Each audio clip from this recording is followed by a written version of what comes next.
ओम शांति।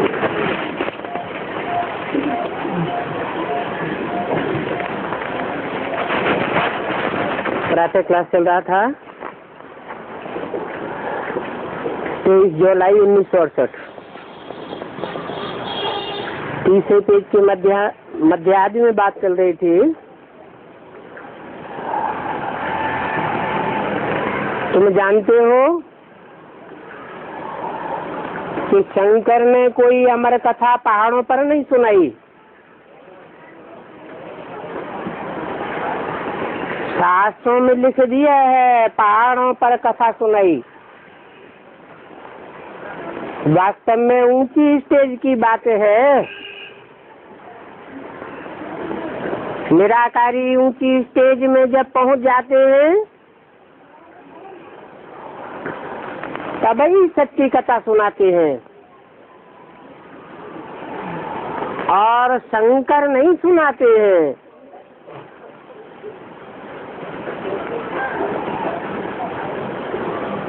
वास्तव में बाप शिव आते हैं तो आप समान शिव अर्थात कल्याणकारी बनाते हैं, और कल्याणकारी वही बन सकता है सदाकाल के लिए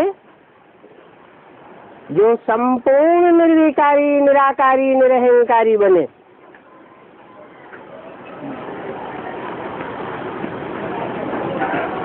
शास्त्रों में कहते हैं शंकर ने पार्वती को अमर कथा सुनाई। अब कोई एक पार्वती को अमर कथा सुनाई होगी क्या?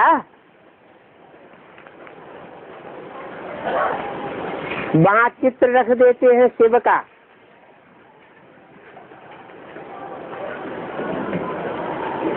अब शिव तो ज्योति बिंदु है, बिंदु का चित्र कैसे खींचा जाएगा? वो तो विचित्र है।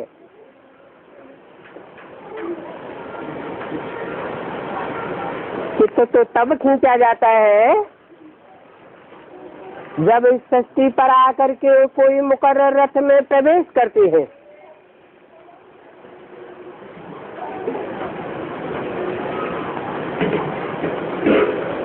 तो शिव को भी रखते हैं और शंकर पार्वती का भी चित्र बनाते हैं।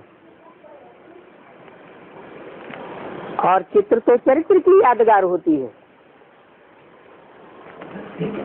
चरित्र तभी किया जा सकता है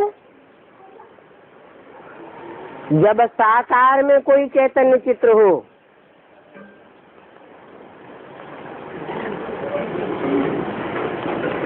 फिर भक्ति मार्ग में शिव और शंकर को मिलाए देते हैं, एक कर देते हैं। वास्तव में संगम में ऊपर एक होने की बात है।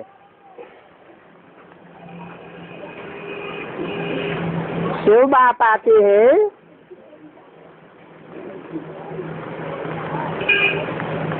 तो नंबरवार पुरुषार्थ अनुसार पुरुषार्थ कराते हैं। जो अव्वल नंबर में पुरुषार्थी आत्मा जाती है उसको कहा जाता है कि बाप ने आप समान बनाया। निराकारी निर्विकारी निरहंकारी बनाया।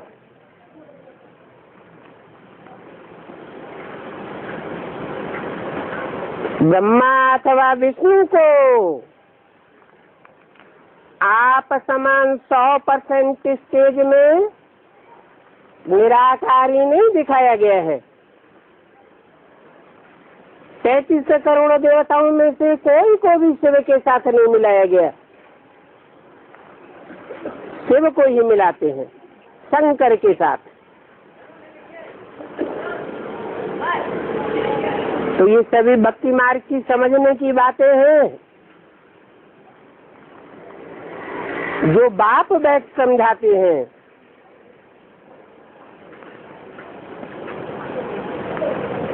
समझने वाले ब्राह्मण हैं, ब्रह्मा की औलाद।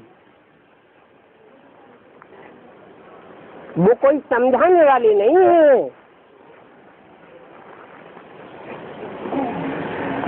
समझाने वाला एक ही है।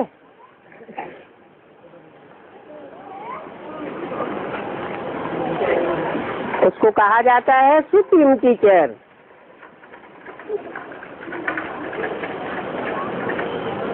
वो सुप्रीम टीचर बाप कहते हैं, अभी तुमको भक्ति का नाम भी नहीं सुनना है, क्योंकि भक्ति मनुष्य गुरुओं ने सिखाई है। भक्ति में सिर्फ सुनना सुनाना होता है, समझना और समझाना नहीं होता। भक्ति तुम्हारी बुद्धि का ताला बंद कर देती है।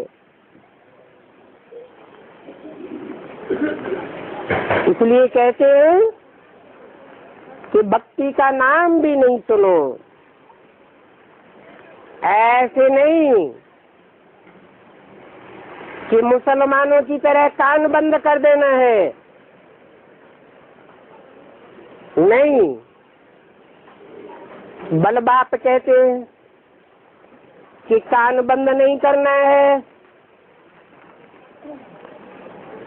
सुनना तो है, परंतु एक बात को पहचान करके एक बात की बातें सुनना है।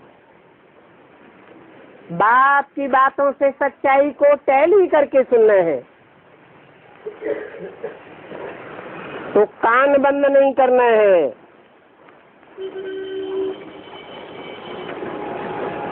फिर भी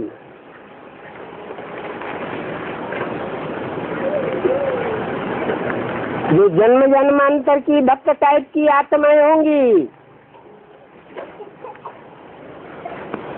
वो कान बंद कर लेंगी।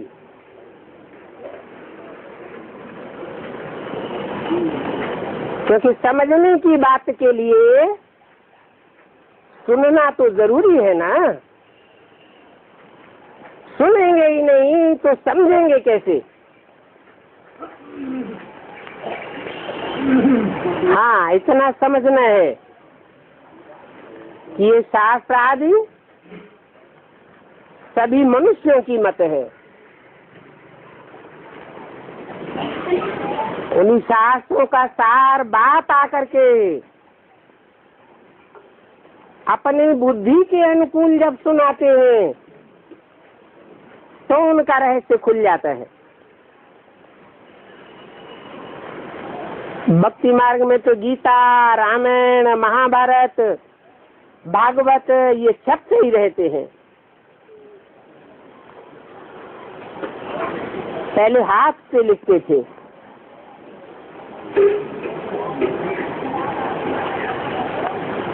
अभी छापे का अक्षर छोटा छोटा होता है।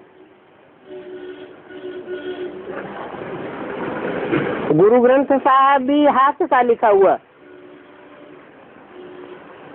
कितना छोटा था,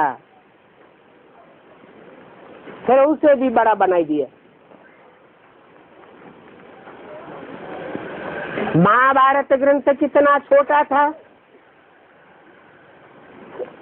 फिर कितना बड़ा बनाई दिया है।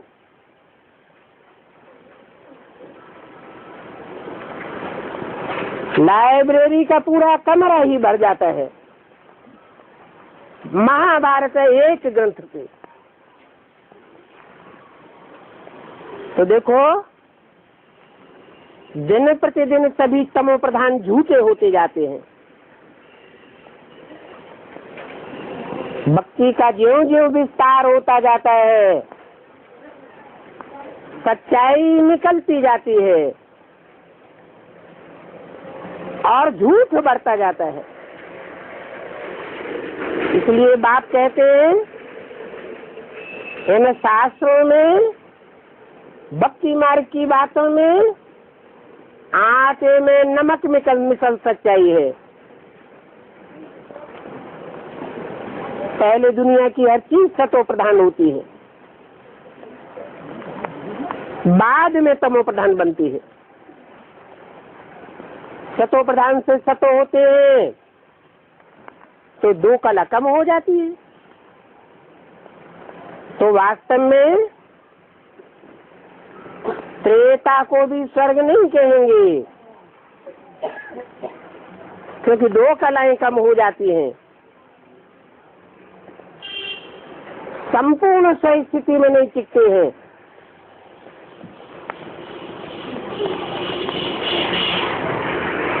दो कला नीचे उतरने से कुछ न कुछ बेभान चढ़ जाता है। परंतु तुम बच्चों को तो बाप अभी आते हैं संपूर्ण स्वर्गवासी बनाने के लिए, तो इसके लिए तुम्हें प्रैक्टिस कराई जाती है। स्वर्गवासी बनना है तो संपूर्ण सही स्थिति को प्राप्त करना है, सही स्थिति में टिकना है। बाबा जानते हैं ब्राह्मण कुल, सूर्यवंशी, चंद्रवंशी, अभी तीनों वंश की स्थापना हो रही है।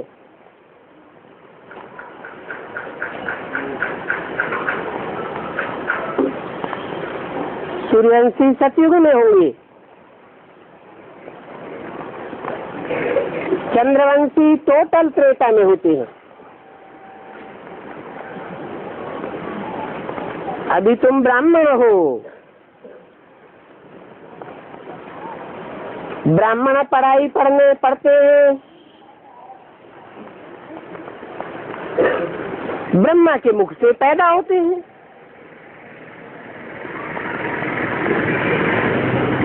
तो ब्राह्मण वंशी कहे जाते हैं। ब्राह्मणों से 9 कुरियां गाई जाती हैं, उनमें चंद्रवंशी, सूर्यवंशी, इस्लामवंशी, बौद्धवंशी,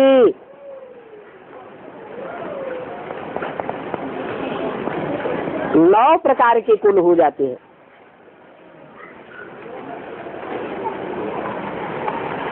सूर्यवंशी के लिए नहीं कहेंगे कि जीत नहीं पाई, चंद्रवंशी के लिए कहेंगे यहाँ फेल हुआ, जीत नहीं पाई, इसलिए उनको क्षत्रिय के निशानी लगा दिए है।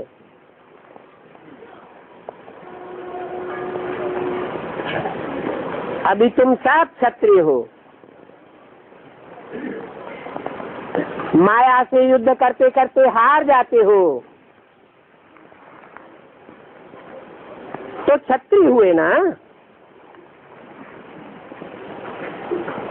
फिर आखिरी इन माया पर जीत भी पाते हो। जीत पाने वाले भी नंबरवार पुरुषार्थ अनुसार है। जीत पाते हैं तो सूर्यवंश में चले जाते हैं।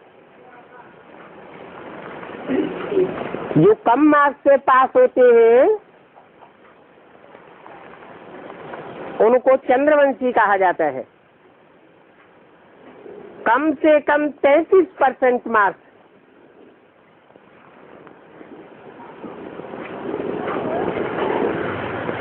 और उससे भी कम तो फिर और वंशों में कन्वर्ट हो जाते हैं। इस्लाम वंशी, बौद्धी वंशी, क्रिश्चियन वंशी, तो कहेंगे कि माया पर जीत नहीं पाई।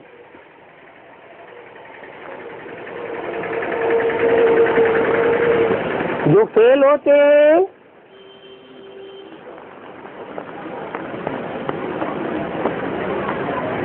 उनको बाण आदि दिखाए हैं।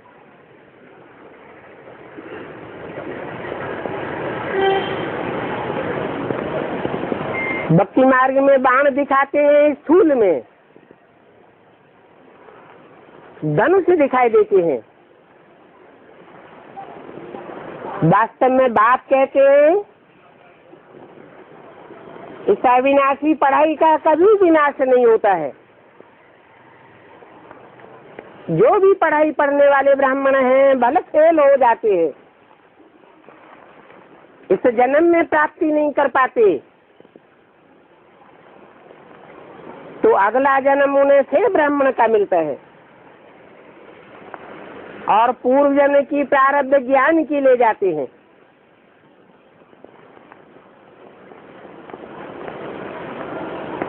जन्मते ही बाण चलाने की कला उनको आ जाती है ये ज्ञान बाण चलाने की बात। यज्ञ के आदि में बहुत फेलियर्स हुए थे, ऐसे नहीं कि अभी जो नए नए ब्राह्मण बन रहे हैं वो फेल नहीं होते हैं, वो भी फेल होते हैं। माया किसी को छोड़ती नहीं है, माया का बार सांप के ऊपर होता है, माया सांप को हराती रहती है, परंतु जो हिम्मत है बच्चे, तो बाप उनकी अंत तक मदद करने के लिए बांधा हुआ है। बाकी ऐसे नहीं है कि स्थूल बाणों से कोई स्थूल हिंसा की है। हिंसा तो त्रेता में भी नहीं होती, सतयुग में तो होते ही हैं देवताएं 16 कला संपूर्ण।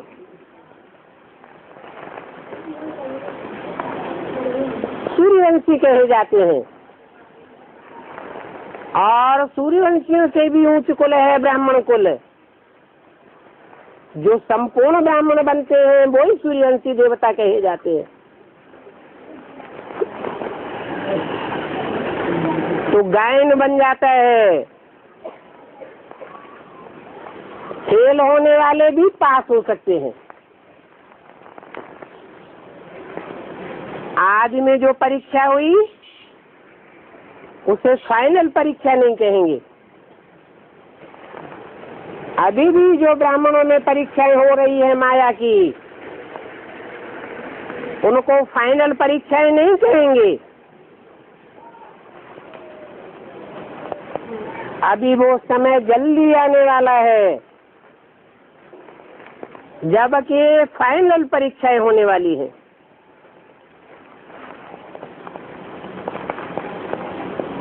उस समय जिनकी पढ़ाई पूरी होगी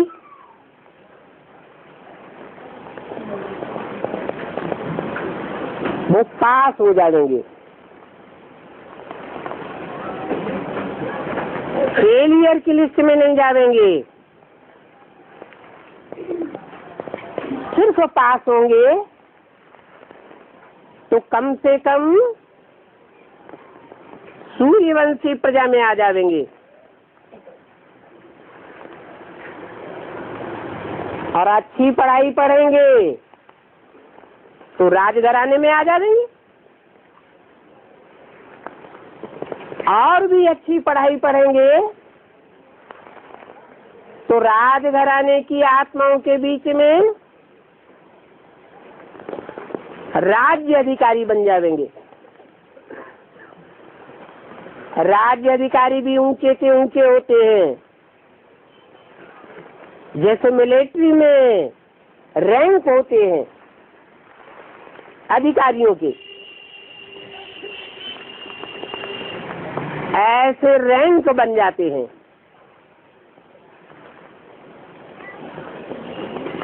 फिर ऊंच से ऊंच पद बनता है राजाओं और महाराजाओं का।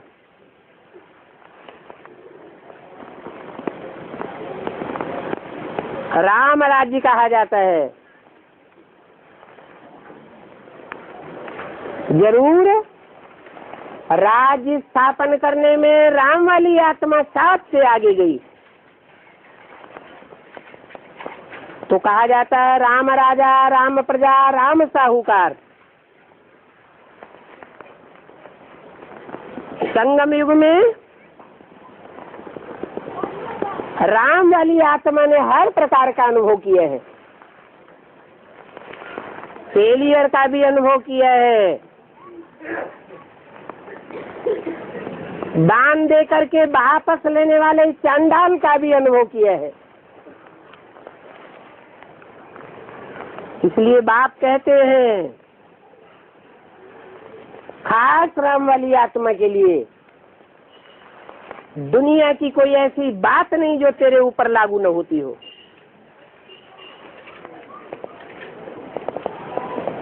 ऊंच से ऊंच पद भी वही पाता है और नीच से नीच पद भी वही पाता है।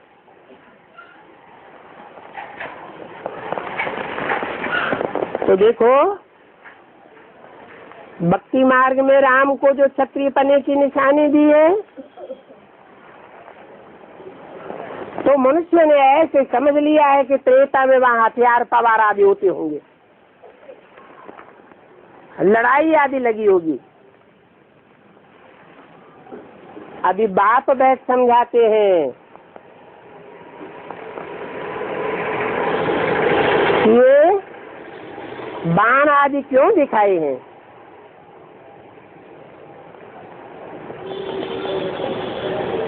ईश्वरीय पढ़ाई में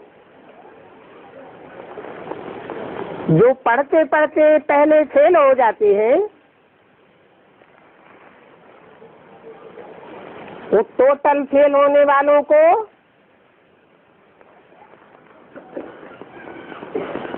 बाप की ओर से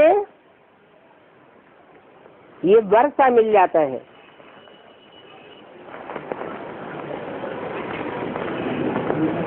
वर्षा मिलता है ज्ञान बाणों का। पुरुषार्थ रूपी धनुष का।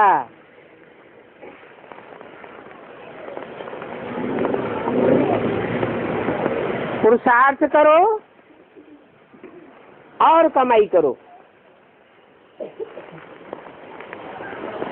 उसके लिए एकलव्य की कथा दिखाई दी है।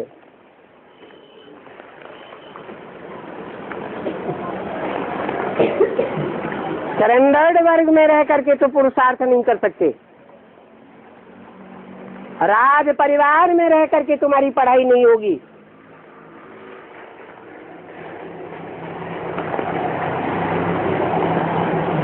परंतु बाण आदि मिले हुए हैं, उनसे पुरुषार्थ की कमाई कर सकते हो। ऐसे नहीं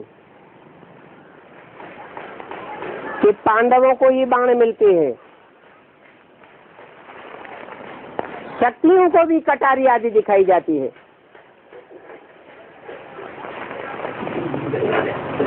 तो देखो राम सीता के लिए क्या क्या वेद शास्त्रों में लिख दिया है। कोई सेंसिबल इन बातों को अगर सुनेगा तो कहेगा ये तो बिल्कुल फालतू बातें हैं।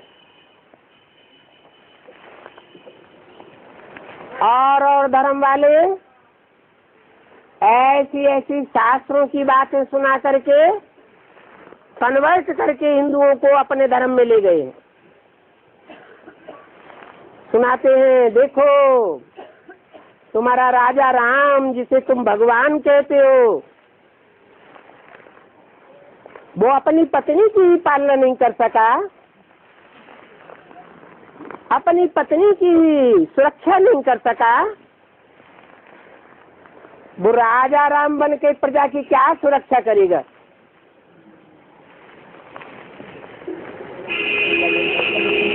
हिंदू बेचारे धर्म भ्रष्ट होते चले गए।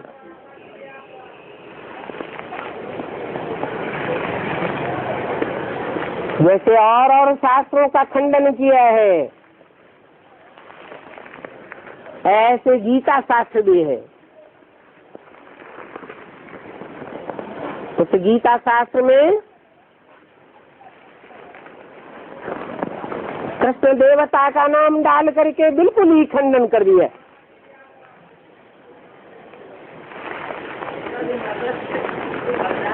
अरे भगवान आते हैं तो मनुष्य को देवता बनाते हैं। मनुष्य से देवता बनाने का भी तो कोई नियम कानून होगा ना। उस नियम कानून का नाम शासन करने की श्रेणी का नाम गीता रखा गया है। भगवान की सुनाई हुई गीता है, भगवान की रची हुई गीता है। गीता नंबर 1 शास्त्र है।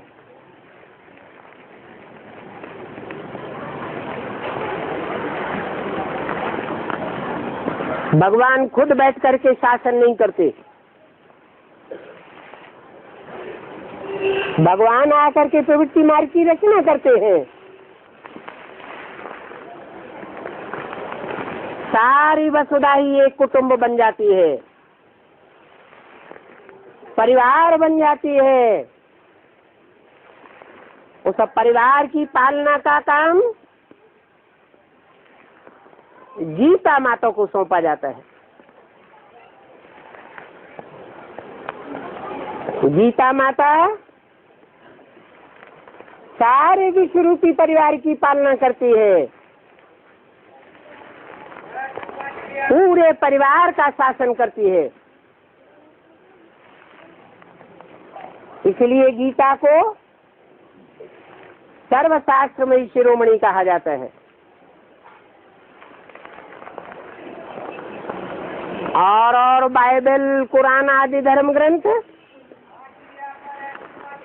दुनिया की लिमिट में आई हुई जनरेशन को कंट्रोल कर पाते हैं,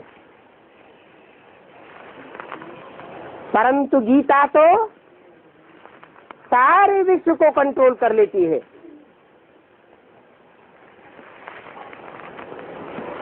इसलिए सभी धर्म वाले गीता का प्रचार प्रसार करते हैं।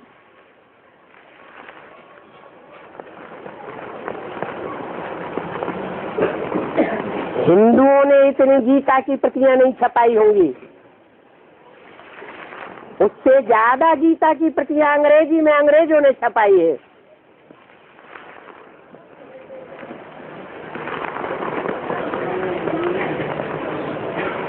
तो गीता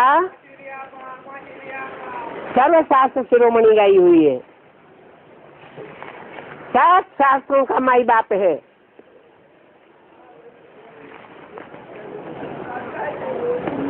बाप आते हैं तो ऐसी गीता माता का आकर के परिचय देते हैं।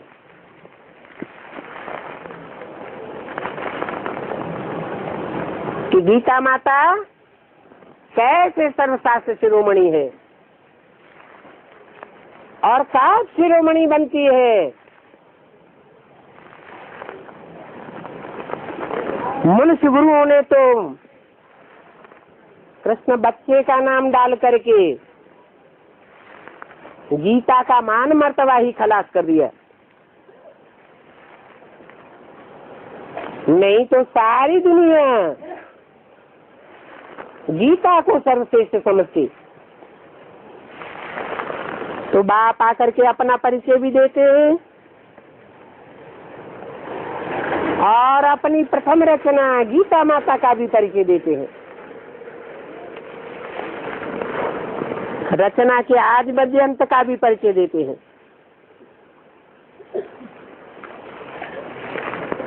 अभी तुम उस परिचय को अच्छी रीति जान गए हो, ये भी जान गए हो कि बाप ही ज्ञान का सागर है।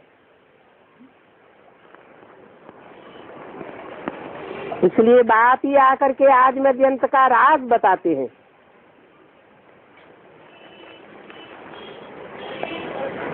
ये बेहद का बाप है, बेहद के बच्चों पर लब रहता है। ऐसा लब रहता है जो हद के बाप का लब कभी भी हो नहीं सकता।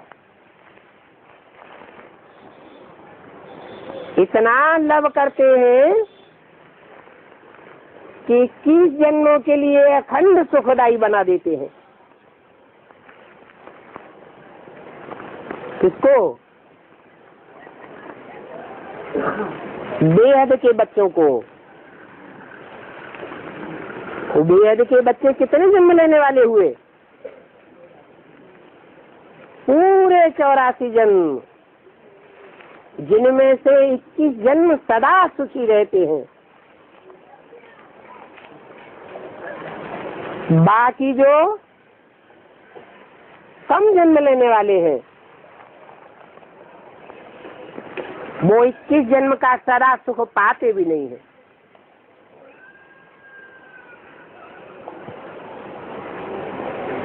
नंबरवार बच्चे बन जाते हैं। उनको देवताएं नहीं कहेंगे,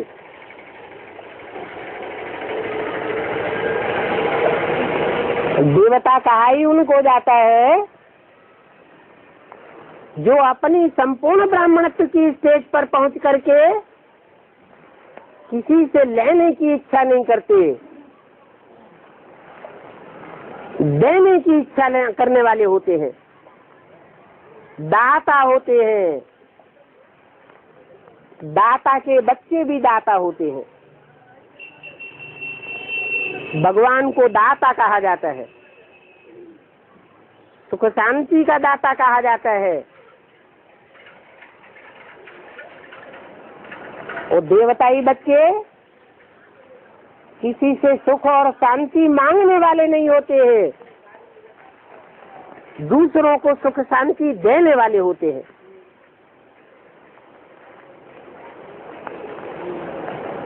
सुख के लेवता नहीं, धन के लेवता नहीं, मान मर्तबे के लेवता नहीं।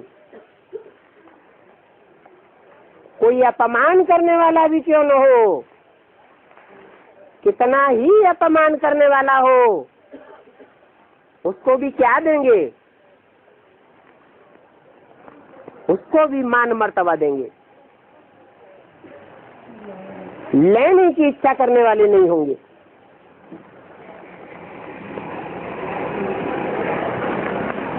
देवता बनाने वाला है बाप। वो बाप पढ़ाई ही पढ़ाते हैं, इच्छा मात्र अविद्या।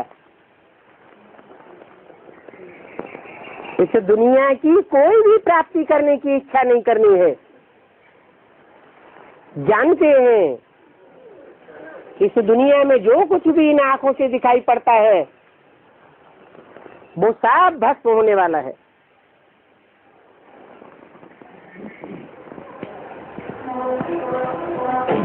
ऐसे देवता बनने वाले बच्चे संसार की 500-700 करोड़ मनुष्य आत्माओं को कितने लवली लगते होंगे। उनको बनाने वाला बाप भी लवली है। लवलीएस्ट है जो तुम बच्चों के लिए 21 जन्मों के लिए सभी प्रकार के दुख दूर कर देते हैं। हद का बाप तो सभी को होता है। सतयुग में 21 जन्मों का वर्षा लिया हुआ है सभी का।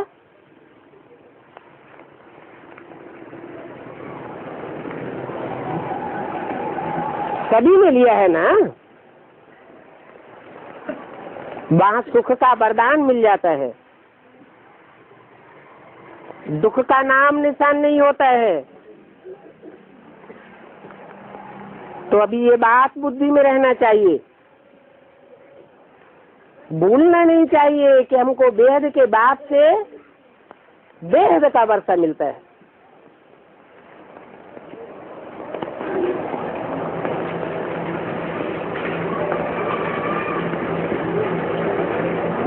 ऐसा वर्षा प्राप्त करने के लिए कोई ज्यादा मेहनत करने की भी दरकार नहीं है। सिर्फ दूसरों को मुरली सुनानी है।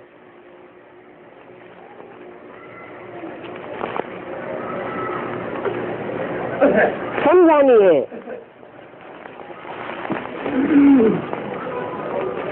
फिर भी कोई कोई बुद्धू बच्चे ऐसे हैं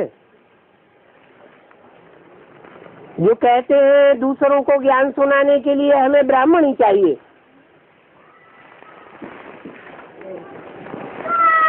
ब्राह्मणी के बगैर हमको धारणा नहीं होती है।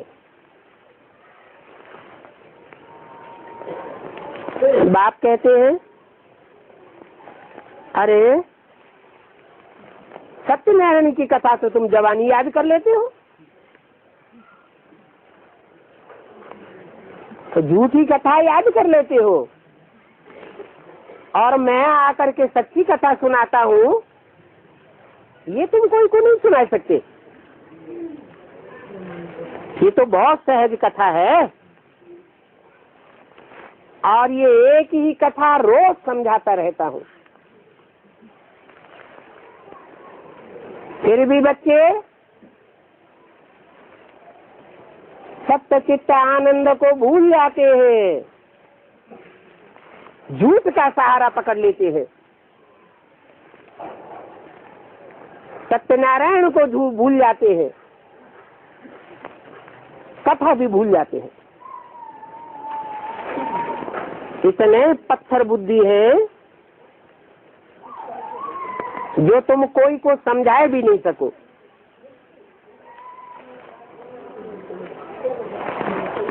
कोई 3-4 वर्ष पढ़ते रहते हैं, ऐसे पढ़ाई पढ़ने वाले भी कहते हैं हमें ब्राह्मणी चाहिए।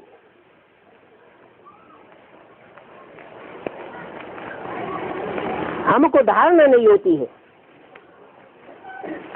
अरे तुम आलफ को याद नहीं कर सकते हो, इतने पत्थर बुद्धि बन गए हो, सिर्फ आलफ को याद करना है। इसमें ब्राह्मणी आकर के क्या करेगी?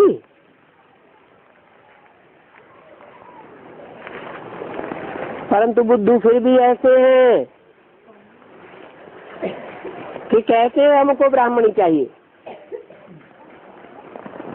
ओम शांति।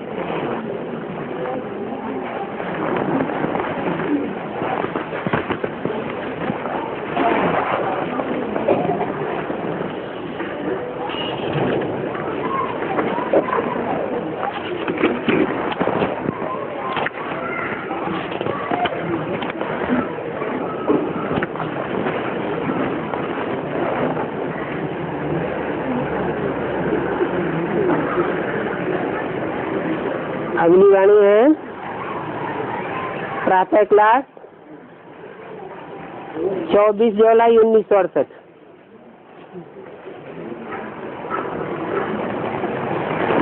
आज बच्चों को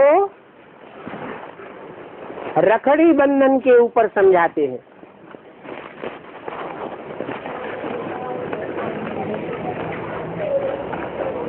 क्योंकि अभी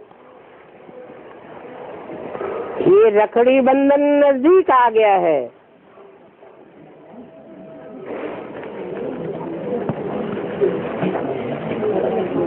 बच्चे जाते हैं रखड़ी बांधने के लिए।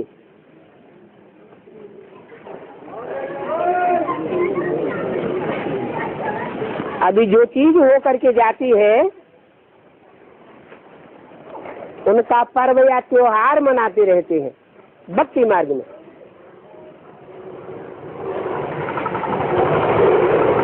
जरूर संगम युग में तुम ब्राह्मण बच्चों ने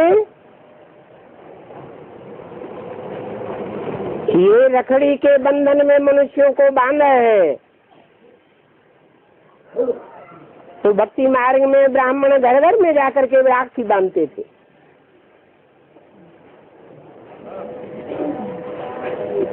ये पहले की बातें हैं।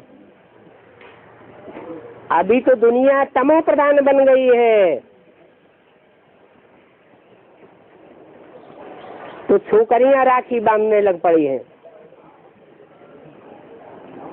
पैसों की कमाई के लिए।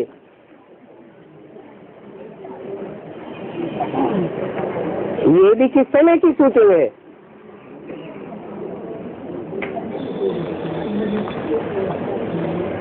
ये भी वर्तमान संगम युग की शूटिंग है। पहले पहले ब्राह्मण ही राखी बांधता है,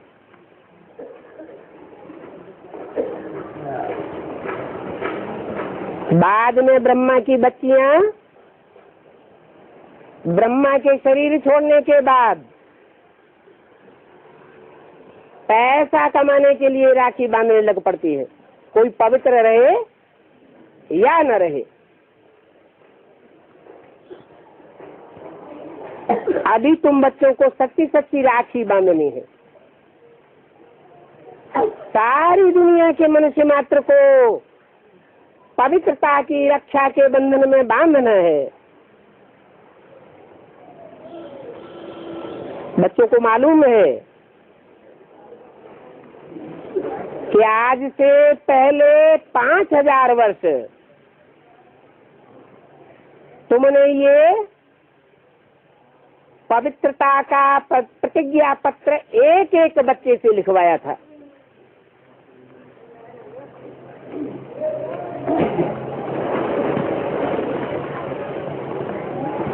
इस प्रतिज्ञा पत्र को बहुत नाम दिए जाते हैं। निश्चय पत्र नाम दे देते हैं, प्रतिज्ञा पत्र नाम देते हैं,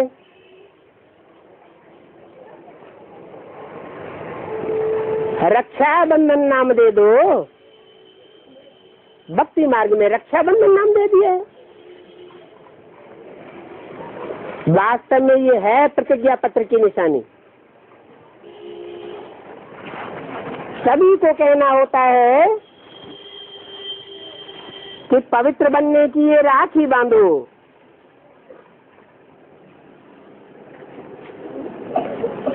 ये रक्षा का सूत्र हाथ में बांधा जाता है।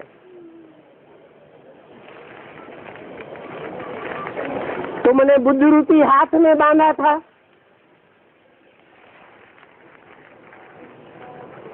भक्ति मार्ग में स्थूल हाथ में स्थूल राखी बांधने लग पड़े हैं। तुमने तो उनकी बुद्धि को बांध लिया था, बुद्धि रूपी हाथ को बांधा था पवित्रता के बंधन में। ये भी समझते हो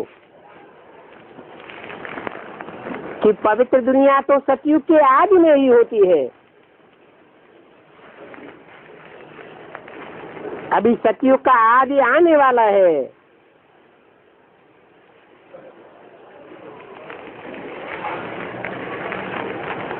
आदि लाने वाला कोई तो होगा ना। एक बाप तो अकेला कुछ नहीं करता है।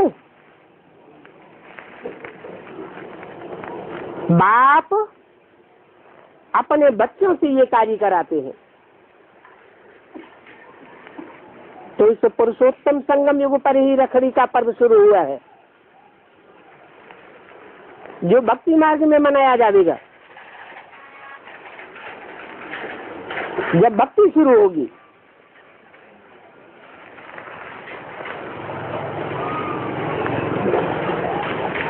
तो ये अविनाशी पर्व है तुम बच्चों के लिए।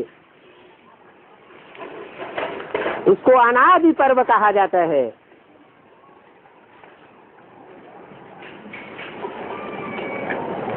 वो अनादि पर्व भी कब से शुरू होता है?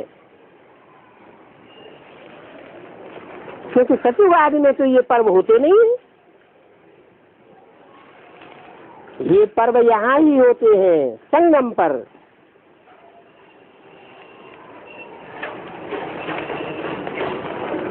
जो प्रैक्टिकल बातें यहाँ संगम युग पर होती हैं, वो फिर भक्ति मार्ग में स्थूल रूप में चल पड़ती हैं। जिनका आगा पीछा कोई समझा ही नहीं सकता सिवाय बाप के।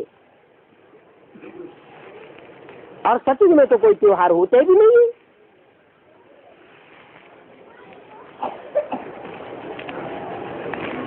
तुम पूछेंगे सतयुग में दीपमाला होगी? नहीं, वो भी यहाँ की बात है। जब बाप आते हैं तो धर्म की स्थापना के साथ साथ एक ही धर्मराज का दीवा पहले जलाते हैं।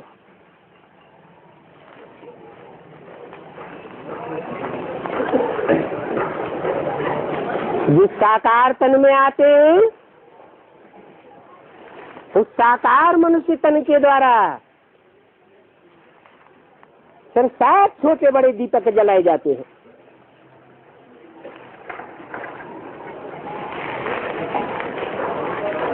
तो यहाँ की यादगार माँ भक्ति मार्ग में चलती चली आई है।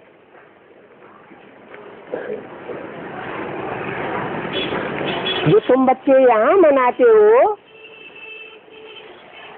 वो वहाँ सतयुग में नहीं मनाते हो। तो अभी ये कैसे मालूम पड़े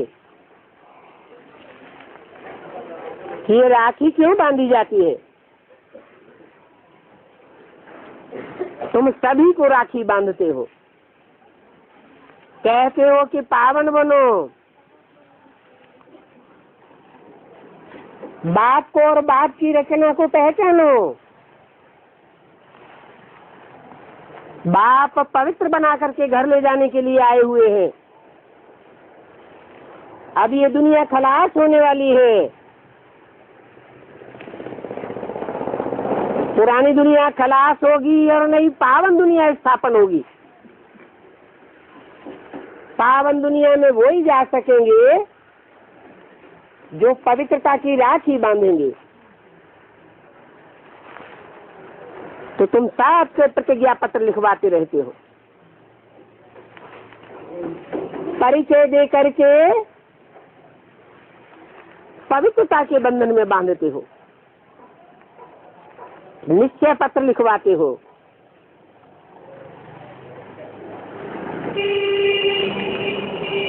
त्रिमूर्ति के चित्र में भी लिखा हुआ है, ब्रह्मा द्वारा पावन दुनिया की स्थापना होती है।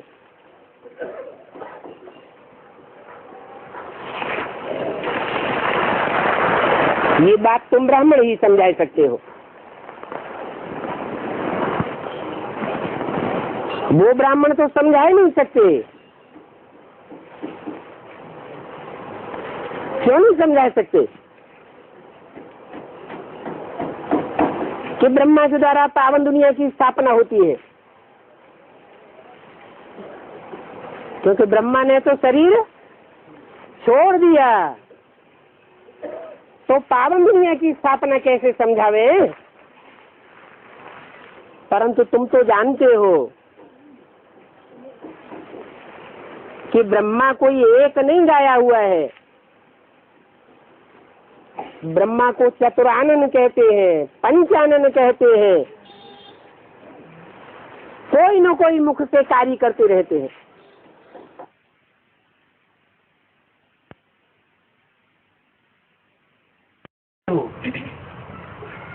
कि ब्रह्मा की आत्मा अभी भी संपन्न नहीं बनी है, अभी भी पुरुषार्थ करती रहती है, कोई तन में प्रवेश करती है। माता के तन में प्रवेश करके ऐसा पुरुषार्थ करती है जो ब्रह्मा की भी पूजा की जाती है, जगदम्बा के रूप में। नहीं तो दाढ़ी मूछ वाले ब्रह्मा की पूजा नहीं होती है।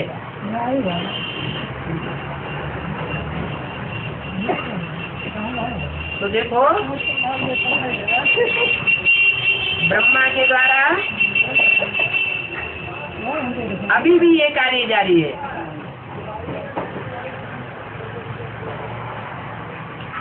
बच्चों से प्रतिज्ञा पत्र लिखवाया जाता है।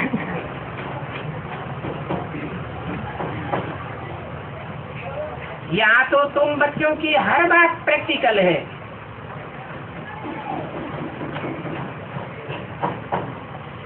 वो ब्राह्मणों की प्रैक्टिकल बातें नहीं है। यहाँ की प्रैक्टिकल बातें फिर भक्ति मार्ग में त्योहार के रूप में मनाई जाती है। तो कहेंगे अभी है ज्ञान मार्ग का समय, तुम बात को गहराई तक समझते हो और दूसरों को समझाते हो। तुम बच्चों को अगर कोई भक्ति मार्ग की बात सुनावे तो उनको समझाना चाहिए कि हम अभी ज्ञान मार्ग में हैं। ज्ञान माने जानना, हम हर बात का आधा पीछा जानते हैं। कोई काम क्यों करना चाहिए, क्यों नहीं करना चाहिए, हमको जानकारी है।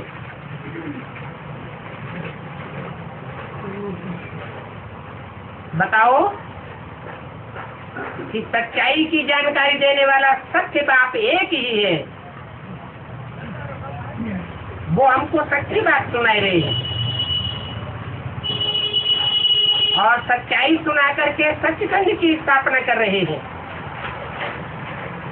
सचखंड कहो, सतयुग कहो, वहाँ सब निर्विकारी होते हैं।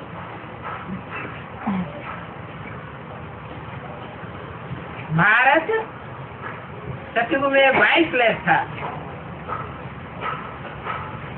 जब भारत वाइसलेस था तो सारी दुनिया वाइसलेस थी।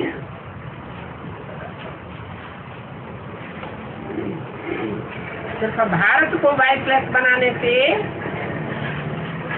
सारी दुनिया वाइसलेस बन जाती है। विकारों का नाम निशान खलास हो जाता है।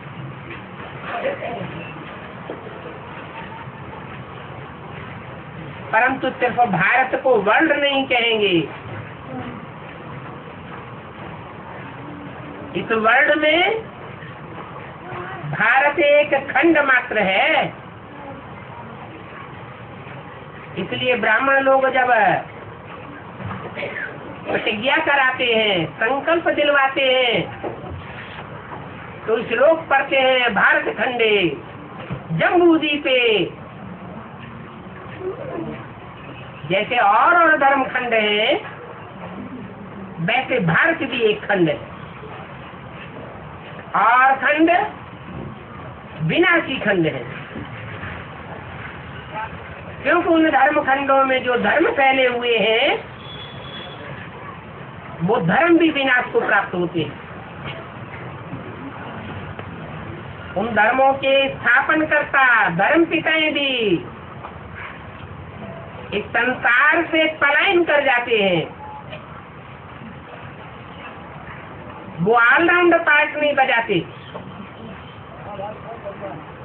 अधूरे हैं, इसलिए सदा काल नहीं रह सकते। जो सत्य होता है वो सदा काल रहने वाला है। सत्य सनातन धर्म को कहा जाता है और सत्य सनातन धर्म की स्थापना एक सच्चा बाप ही करता है। इसलिए सत्य एक है, झूठे अनेक हैं। मनुष्य गुरु जो भी हुए हैं वो सब दुनिया को झूठ बनाते हैं, झूठे खंड बनाते हैं, विनाशी खंड बनाते हैं। वो विनाशी खंड अब नहीं रहने वाले हैं, सब खलास हो जाएंगे। एक भारत खंड ही अविनाशी रह जाएगा। तो बच्चे जानते हैं कि नई दुनिया में सिर्फ एक भारत खंड ही होगा। जब दुनिया पुरानी होना शुरू होती है तो और खंडों की स्थापना भी हो जाती है। सृष्टि के आदि में सिर्फ देवता धर्म ही होता है। उसको कहा जाता है पवित्र निर्विकारी धर्म। उस धर्म को स्थापन हुए 5000 वर्ष हुए। अभी ये पुरानी दुनिया बाकी थोड़े रोज है।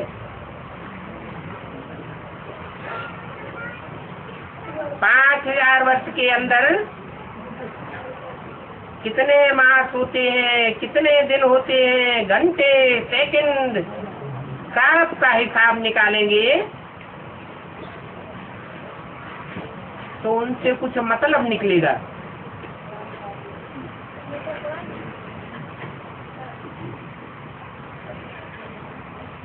परंतु ये डिटेल की बातें हैं।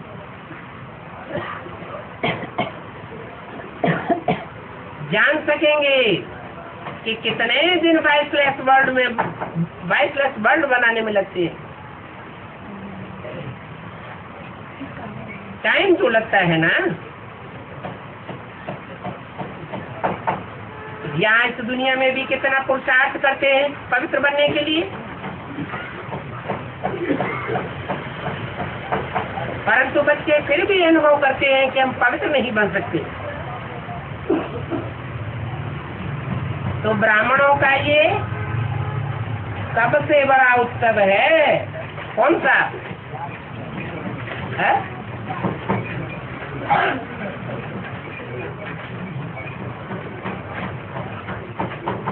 अरे 4 पर्व हैं बड़े बड़े,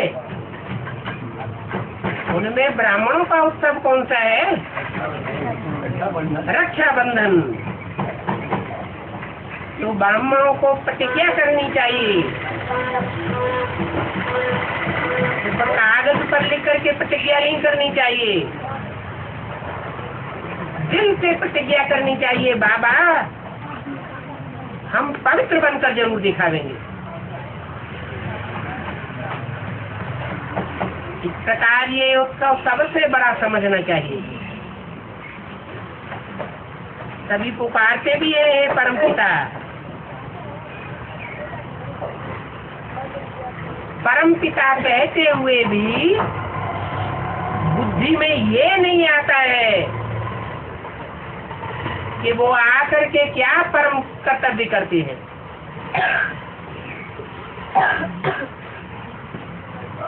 अभी तुम बच्चे जानते हो, समझते हो कि परमपिता आते ही हैं जीवात्माओं को ज्ञान देने के लिए।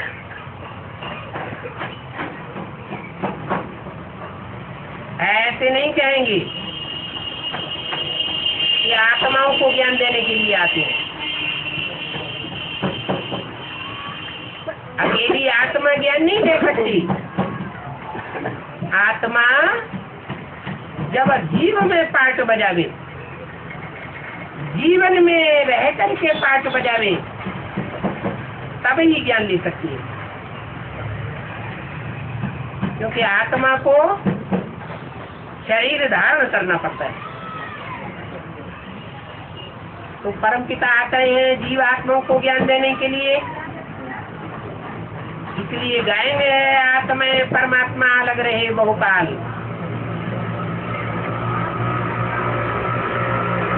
ये सुंदर मेला इस अविनाशी संगम में ऊपर एक ही बार होता है। इसको कुंभ का मेला भी कहा जाता है। कुंभ अर्थात घड़ा। इसलिए भारत में कोई भी अनुष्ठान करते हैं, पंडितों को बुलाते हैं तो घड़े का पूजन कराते हैं, कलश पूजन। ये घड़ा किस बात की निशानी है?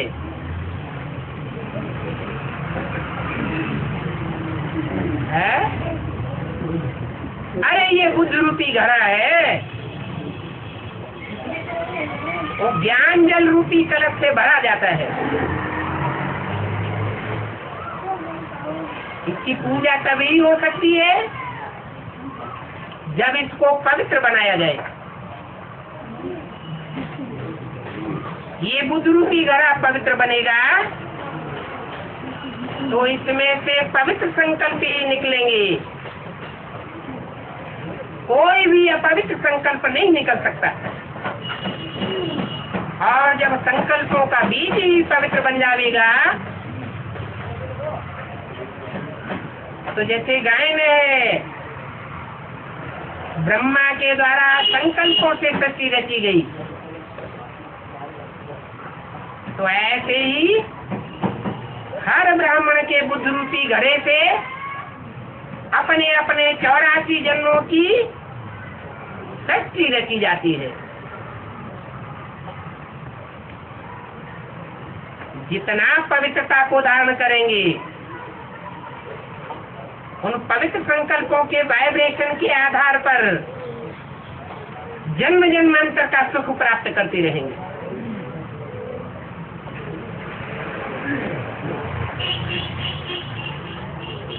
ये बुद्ध रूपी घड़े की पूजा होती है। पूजा पवित्र की दिखाई जाती है।